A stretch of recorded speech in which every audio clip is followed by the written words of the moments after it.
بسم اللہ الرحمن الرحیم۔ السلام علیکم اسٹوڈنٹس، آج ہم سورۃ انفال کی آیات نمبر 38 تا 41 کا لفظی اور بامحاورہ ترجمہ پڑھیں گے۔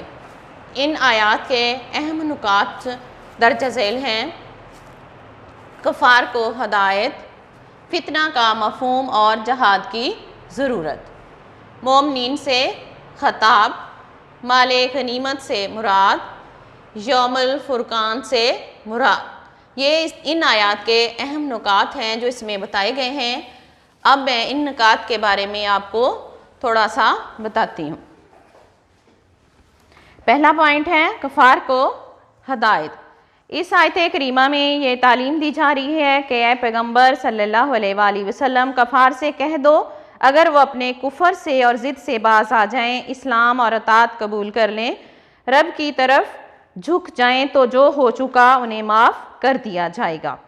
حدیث پاک میں ہے، جو شخص اسلام لا کر نیکیاں کرے اور اپنی جاہلیت کے اعمال پر پکڑا نہ جائے اور اسلام میں پھر برائیاں کرے تو اس کی اگلی پچھلی تمام خطاؤں پر اس کی پکڑ ہوگی۔ دوسرا پوائنٹ ہے فتنہ کا مفہوم اور جہاد کی ضرورت۔ فتنہ کا لفظ بڑا وسیع المعنی ہے۔ یہاں اس کا مفہوم اسلام کے خلاف ہر وہ کوشش جو اسلام کی راہ میں رکاوٹ بن رہی ہو، ایسی رکاوٹ کو راستے سے ہٹانے اور اسلام کی راہ صاف کرنے کا نام جہاد فی سبیل اللہ ہے۔ اگلا تیسرا پوائنٹ دیکھیے، مومنین سے خطاب۔ اس آیت کریمہ میں مومنین سے خطاب کرتے ہوئے اللہ رب العزت نے ارشاد فرمایا ہے کہ اگر کفار امن کا وعدہ کرنے کے باوجود روگردانی کریں تو گھبرانے کی کوئی ضرورت نہیں، وہ تمہارا کچھ نہیں بگاڑ سکتے۔ اللہ سے بڑھ کر اچھا سرپرست اور مددگار کون ہو سکتا ہے؟ نمبر 4، مال غنیمت سے مراد۔ اس آیت کریمہ میں مال غنیمت کی تقسیم کے احکام جو ہیں نازل کیے گئے ہیں۔ مال غنیمت سے مراد وہ مال ہے جو کافروں سے لڑائی میں فتح اور غلبہ حاصل ہونے کے بعد حاصل ہوتا ہے۔ سارے مال غنیمت کے 5 حصے کر کے 4 حصے تو مجاہدین میں تقسیم کیے جائیں گے، ایک حصہ رسول صلی اللہ علیہ وسلم اللہ کے بعد اس مفاد عامہ پر خرچ کیا جائے گا، جیسا کہ خود آپ صلی اللہ علیہ وسلم یہ حصہ مسلمانوں پر خرچ کرتے تھے۔ آخری پوائنٹ یوم الفرقان سے مراد۔ غزوہ بدر کو یوم الفرقان بھی کہا جاتا ہے۔ یہ یوم الفرقان اس لحاظ سے ہے کہ اس دن مسلمانوں اور کفار کے درمیان مارکہ نے یہ فیصلہ کر دیا تھا کہ حق پر کون سا گروہ ہے اور باطل پر کون سا گروہ ہے، اور یہ جمعۃ المبارک کا دن 7 رمضان المبارک 2 ہجری تھا۔ اسٹوڈنٹس، امید ہے آپ کو یہ اہم نکات سمجھ آ گئے ہوں گے۔ اب ہم ان آیات کا لفظی اور بامحاورہ ترجمہ کریں گے۔ بسم اللہ الرحمن الرحیم۔ کل کہہ دیں، للذین ان سے جو، کافروا انہوں نے کفر کیا، ان اگر، ینتہو وہ باز آ جائیں، یغفر تمہیں معاف کر دیا جائے گا، لہم انہیں، ما جو، قد سلفا گزر چکا، وَإِن اور اگر، یعودو پھر وہی کریں گے، فقط تو تحقیق، ماضت گزر چکی ہے، سنت الاولین پہلے لوگ۔ اب اس کا بامحاورہ ترجمہ دیکھیے۔ قُلِ الَّذِينَ كَفَرُوا کافروں سے کہہ دو، اِن يَنْتَهُوا يُغْفَرْ لَهُمْ تو انہیں معاف کر دیا جائے گا، ما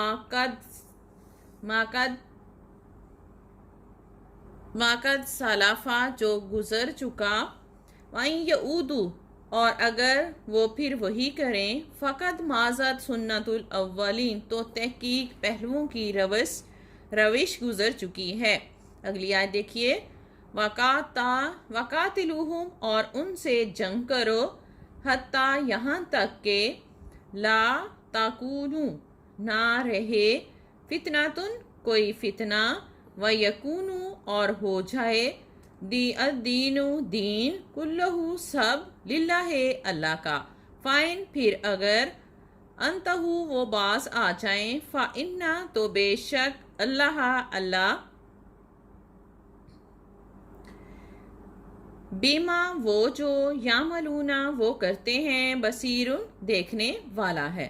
اب اسی آیت کا بامحاورہ ترجمہ دیکھیے، وَقَاتِلُوهُمْ اور ان سے جنگ کرو، حَتَّى لَا تَكُونُوا فِتْنَةٌ یہاں تک کہ کوئی فتنہ نہ رہے، وَيَكُونَ الدِّينُ كُلُّهُ اور دین سب اللہ کا ہو جائے، فَإِنِ انْتَهُوا پھر اگر وہ باز آ جائیں، فَإِنَّ اللَّهَ تو بے شک اللہ، بما یعملون بصیر جو وہ کرتے ہیں دیکھنے والا ہے۔ اگلی آیت دیکھیے، وَإِن تَوَلُّوا اور اگر تولو وہ منہ پھیر لیں، فَاعْلَمُوا تو جان لو، اَنَّا کہ اللہ اللہ، مولاکم تمہارا ساتھی، نعمہ خوب، المولا ساتھی، و نعم اور خوب، النصیر مددگار ہے۔ اب اس کا بامحاورہ ترجمہ دیکھیں، وَإِن تَوَلُّوا اگر وہ منہ موڑ لیں، فَاعْلَمُوا تو جان لو، ان اللہ مولاکم کہ اللہ تمہارا ساتھی ہے، نعم المولا خوب ساتھی، و نعم النصیر اور کیا خوب مددگار ہے۔ اب اگلی آیت دیکھیں، وَعْلَمُوا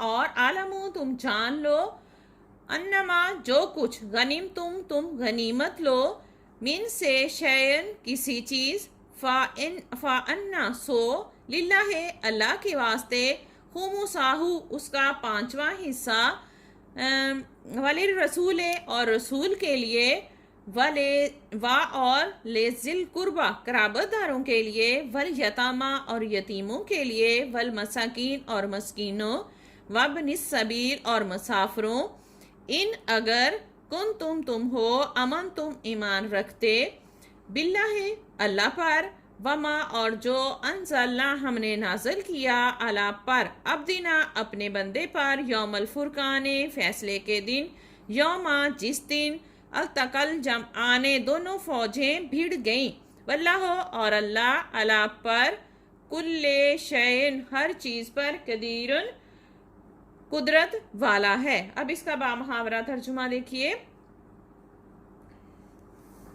وَاعْلَمُوا انما غنمتم من شیء اور جان لو کہ تم جو کچھ کسی چیز سے غنیمت لو، یعنی مال غنیمت لو، فَأَنَّ لِلَّهِ خُمْسَهُ تو اس کا 5واں حصہ اللہ کے لیے، وَلِلرَّسُولِ اور رسول کے لیے ہے، وَلِذِی القربیٰ اور ان کے قرابت داروں کے لیے، وَالیتامیٰ اور یتیموں، والمساکین مساکینوں، وابن السبیل اور مسافروں کے لیے ہے، ان کنتم آمنتم اگر تم ایمان رکھتے ہو، باللہ اللہ پر، وما انزلنا علی عبدنا ہم نے اپنے بندے پر بدر کے دن، یوم الفرقان بدر کے دن نازل کیا، یوم التقل جمعنا جس دن کفر و اسلام کی دونوں فوجیں بھیڑ گئیں، واللہ اور اللہ، علی کل شیء قدیر اور اللہ تعالیٰ جو ہے ہر چیز پر قدرت رکھنے والا ہے۔